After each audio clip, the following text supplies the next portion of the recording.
भारत और बांग्लादेश के रिश्तों को लेकर भी अच्छी बात नहीं है, बांग्लादेश के लिहाज से भी ठीक नहीं है। ए.के. मिश्रा जी, यहाँ जो खूंखार कैदी थे उन्हें छोड़ा जा रहा है, जो आतंकी थे उनकी सजा को कम किया जा रहा है। बांग्लादेश क्या ये अपने विनाश की गाथा खुद नहीं लिख रहा? देखिए मैम, थोड़ा गहराई से इस चीज को सोचा जाए। जिसको छोड़ा जा रहा है, जिसकी सजा कम की गई है, वो नॉर्थ ईस्ट में यानी चिकन नेक, अरुणाचल प्रदेश, आसाम वगैरह में एक्टिव था। अब अगर ये चीज हो रही है तो एक एंगल ये है कि इसमें चाइना का हाथ पहले हो सकता है, क्योंकि चाइना का इंटरेस्ट है नॉर्थ ईस्ट में, और आईएसआई का भी हो सकता है।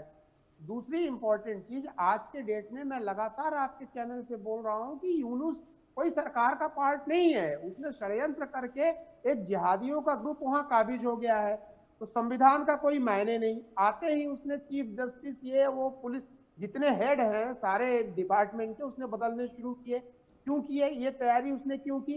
ताकि इस तरीके के निर्णय को दिया जा सके। अब वो ऐसा क्यों कर रहा है? जेल से कैदियों को, खूंखार आतंकवादियों को क्यों रिहा कर रहा है, इसको भी समझ लीजिए।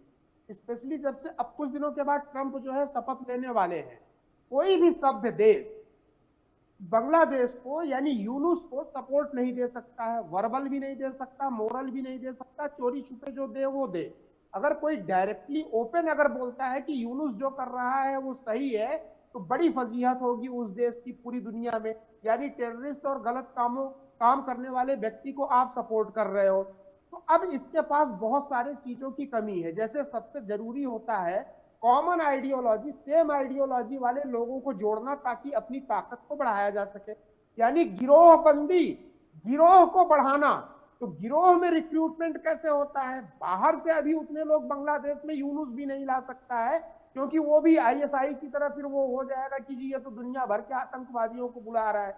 तो अपने गिरोह को बढ़ाने के लिए ये यूनुस क्या कर रहा है कि बांग्लादेश में जो डिफरेंट तरीके के पत्रकार, छात्र वगैरह हैं, उस आइडियोलॉजी को वो, प्लस सबसे बढ़िया जो जेल में खूंखार आतंकवादी इस तरह के आरोपों में बंद रहे हैं, उनको छोड़ना। यानी रेडीमेड एक प्रिपेयर्ड, मतलब तैयार उनको टैलेंट मिल रहा है, उस फील्ड के एक्सपर्ट मिल रहे हैं। इससे उसकी ताकत बढ़ेगी। और दूसरी इंपॉर्टेंट चीज मैं बोल दूं, ये केवल न्यायिक व्यवस्था की बात नहीं है। न्यायिक व्यवस्था और जितने डिपार्टमेंट है वो तो सब धरती में मिल गए। उसने, यूनुस का पहला काम ही यही था, सबको बदलना। ये सबसे बड़ी चिंता की जो बात है, बांग्लादेश को ये किस रास्ते पे लेके जा रहा है, भारत के लिए क्या खतरे हैं, इस डायनामिक्स को समझना। धीरे धीरे करके ये इनको छोड़ेगा, क्योंकि ये जिसको छोड़ रहा है जो है उसको आसाम वगैरह में वो बहुत एक्टिव रहे हैं, तो उनको एक एक चीज पता है कि टर्मोइल कैसे पैदा किया जाए, अशांति कैसे पैदा किया जाए। ठीक है। तो बांग्लादेश में उसका स्कोप या उसका वर्क लैंड जो होगा, जिस धरती पे वो काम करेगा, वो बांग्लादेश में नहीं, बांग्लादेश में तो वो दामाद की तरह रहेगा। बिल्कुल। वो अपने अच्छा, इस बीच एक और बड़ा